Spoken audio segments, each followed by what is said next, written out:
সবাই ভাবে ভালোবাসা হয়তো বিশাল বড় সড়ো একটা ঝামেলার ব্যাপার, কিন্তু ভেবে দেখো তো একবার, তোমার প্রতিদিনের ছোট ছোট হ্যাবিট গুলোর মধ্যে অনেক বড় ভালোবাসা লুকিয়ে থাকে। তোমার কাছে হয়তো লোক দেখানো, শো অফ করা, কিন্তু রোজকার একটা বলা কথা, হ্যাবিট, কখনো কখনো হয়তো তার কাছে সারাটা দিন স্পেশাল হওয়ার জন্য যথেষ্ট।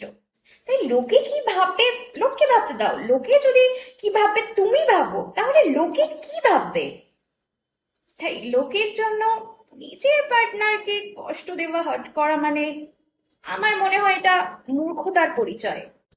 তাই যে মানুষটা তোমার দৈনন্দিন জীবনে তোমার সকাল থেকে রাত পর্যন্ত সব ইচ্ছেগুলো, নিডস গুলো ফুলফিল করে চলেছে, পূরণ করে চলেছে, তোমারও উচিত তার এইটুকু তো তোমার তার প্রতি দায়বদ্ধতা থাকবে, এইটুকু।